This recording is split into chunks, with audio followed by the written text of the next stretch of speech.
Hello everybody, John12 back here again with another video, and today I bring you my mid-season finale of Gotham. Yes, Gotham has officially went on break, and won't be returning till next year in January, so we won't be getting any new episodes on that, and it's been one hell of a ride with Gotham. I mean, there's been plenty of good episodes, plenty of bad episodes. I'm pretty sure Gotham has been one of the more talked about comic book TV shows that everyone thought it was gonna fail and just fall on its face and get canceled, but ironically it happened to be another comic book TV show, but that's a topic video for another time.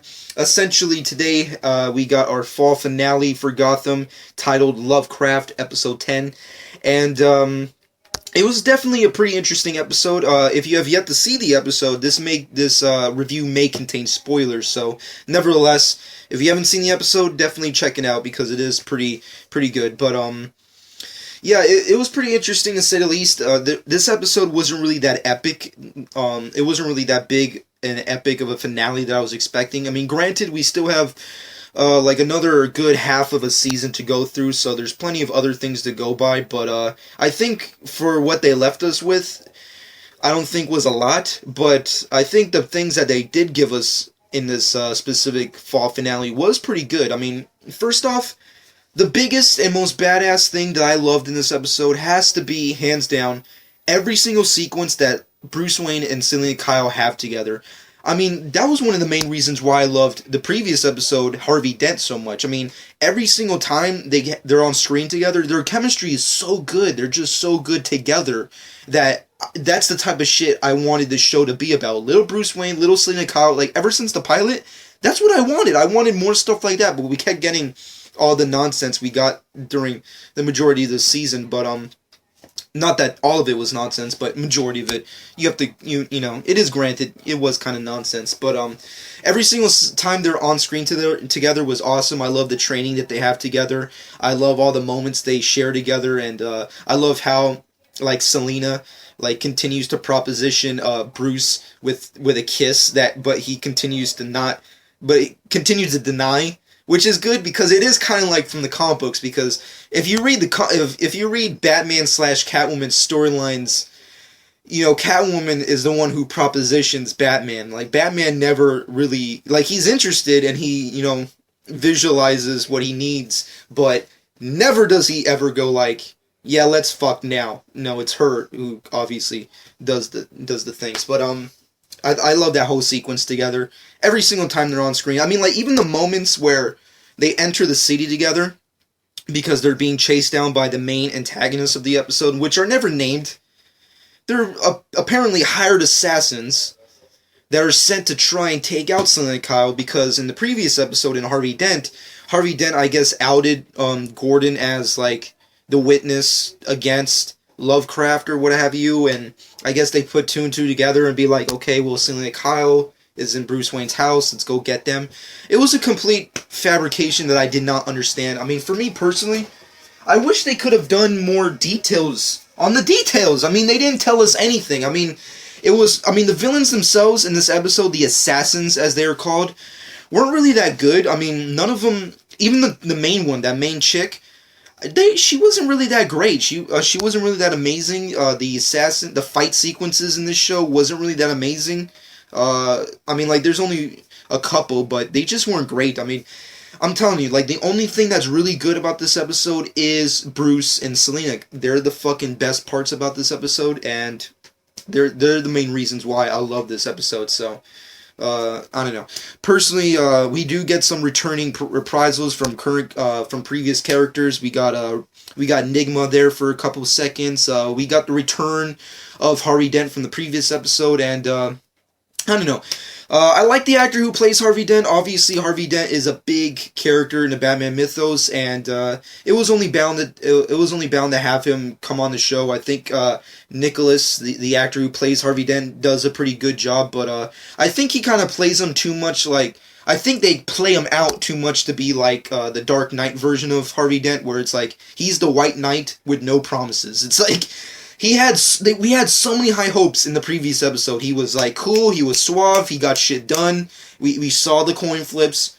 A little too many times, and then we got to see him like show his anger management problems, and that's Harvey Dent. But in this episode, he was kind of like a waste of space. That's what he kind of felt like. Like Harvey Dent in this episode was exactly what he does not need to be in this specific series, which is a white knight with no promises. And that's how I like to explain this version of him. Like, he comes in and you expect him to have the ability to help Gordon, but he kind of just fucks him over, and there's not really any good way to go from there. So I don't know. There's that. We got Alfred action sequences for once. We got hints from that in the previous episode during this season, but we finally get to see Alfred kick some ass, which was pretty badass. I think that was pretty cool. We all expected that. And also we got some pretty interesting Harvey Bullock and Alfred team-up moments, which was pretty funny in and of itself.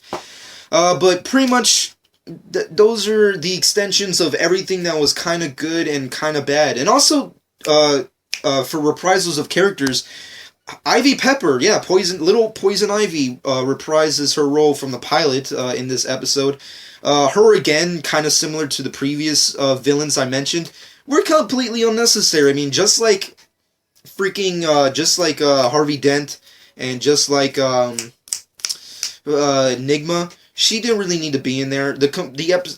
Her sequence in and of itself was unnecessary. Like, the whole time she's on screen, I was like, oh, cool, Poison Ivy. She's still around, which is good to know, seeing as how the only time we saw her was, like, in the pilot, and I guess, like, a few seconds in the second episode, and that was pretty much it.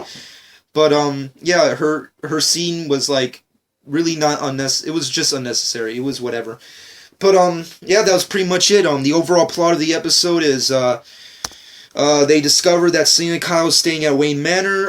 Apparently, somebody hires some crazy assassins to go find her and eliminate her, which is pretty fucked up. And then Bruce and Selena escape towards Gotham and hide in the underbelly of the teenage kid underground, scene, I guess, if you will. I don't know.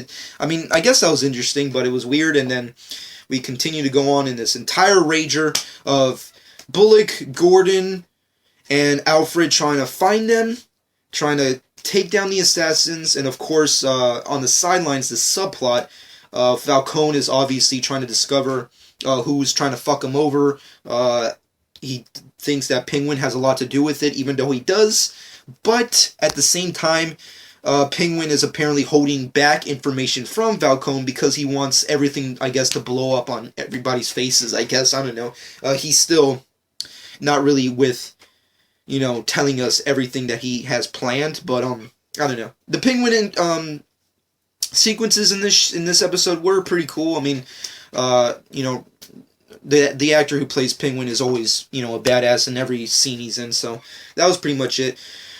Fish Mooney has some scenes, and they're kind of like whatever. She kind of helps out a little bit and kind of gets intimidated a little bit, but, there you go. That's pretty much it. Everything in this episode pretty much is below the radar when it comes to the Selena and Bruce Wayne thing. I mean, like, I can talk about the Selena Kyle / Bruce Wayne stuff all freaking day. I mean, that's the stuff I love. That's the kind of comic book stories I like to read, and that's the type of stuff I like presented to me. Selena Kyle, Bruce Wayne, relationship begins, the rivalry continues, and one day they'll become Batman and Catwoman standing side to side, and hopefully we can see them actually kiss in, like, full hush moment, like there's a moon, and just read the book and then you'll see, people. But anyways, this episode was pretty good. It was pretty decent. It was anything epic or great. There were some real surprising moments, but overall there was nothing really big and epic. But overall it was pretty decent, and as I pretty much made it clear in this review, I really enjoyed the Selena Kyle and Bruce Wayne moments. That's my personal preference. But what do you guys think? I'm gonna give this episode a good 8 out of 10. It was good, but not amazing. They could have left us with a lot more.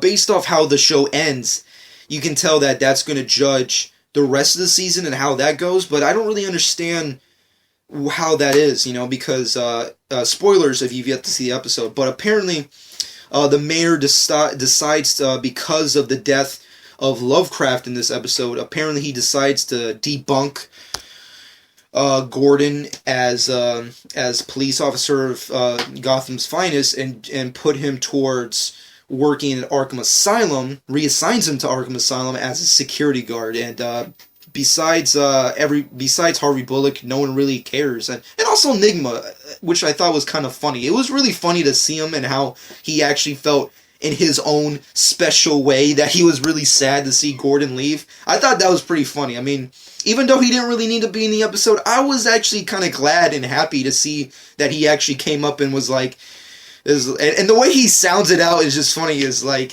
now you're getting reassigned because of your failure, huh, Gordon? Well, it's really sad to see you go. It's just funny how I'm paraphrasing, but the way he said it is hysterical. If you see it, you're gonna laugh about it. It's funny.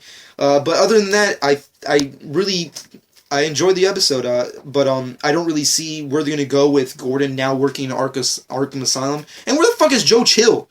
I find it very difficult to believe that this is supposed to be a cop show, and they're finding it. What's with the detective work in this show? I mean, come on, guys. It took Batman Begins like 5 seconds to figure out. Oh yeah, Joe Chill. Yeah, Joe Chill. He killed his parents. Arrest him.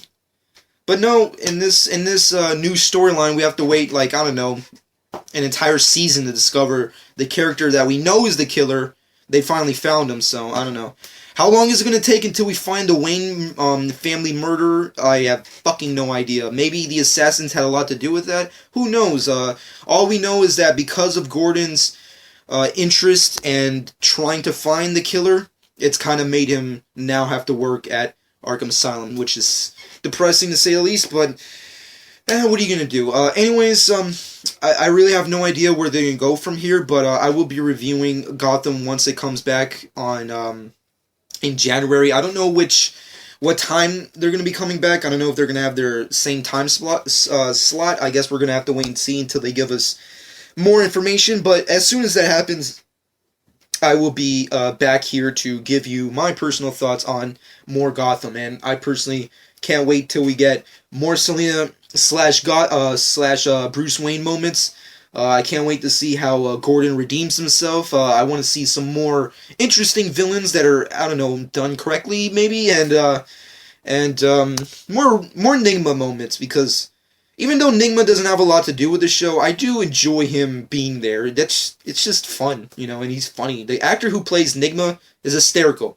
And Harvey Dent, if he comes back, I really hope he's doing a lot more good than, you know, not good, you know, because based off this episode, I don't really see him being a really good ally towards Gordon, seeing as how he kind of really was useless in this episode. But nevertheless, in the comment section below, let me know what you personally thought about this episode. What did you think about the Selina Kyle / Bruce Wayne moments? What did you think about the action, the story? What are your personal thoughts on Gordon being reassigned to Arkham Asylum? And also, where do you think the story is going to continue from here? Are we ever going to find the Wayne murderer?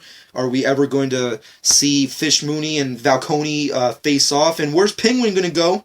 Who fucking knows? Apparently, based off the teaser we got, he's now going by the name officially The Penguin. That's his new name, so yeah, that's pretty interesting. And where's Maroni? Doesn't anybody find it weird that we have not seen him in a while? I don't know. It's really interesting. But there's a whole lot of other episodes that are coming up that I am very interested to see. And personally, I want to see some more Bruce and Selina stuff. That was pretty badass. I'm just saying, people, the second she left and he was like, no, I actually wanted to cry. If that was a Disney movie, I would literally cry. That's my Disney moment for Gotham. Like, it's like, they should be together. Why? I feel so disappointed in myself that I'm sounding this way, but it is true. I just love the whole scenario. Them together, having adventures together. Why can't Gotham be about that? But yet we have to deal with this, you know. Who's the murderer? It's Joe Chill. Go fucking find Joe Chill. Anybody whose name is Joe Chill is obviously a suspect in something. I'm just saying. But anyways, in the comment section below, let me know what you personally thought. What did you think about the Gotham fall finale? And what are your personal thoughts on the future of Gotham and future episodes? I'll be back to review more Gotham stuff in the future in January. I'll be seeing you guys later. Subscribe to my channel once again if you haven't done so already. I hope you guys enjoyed. This has been John 12.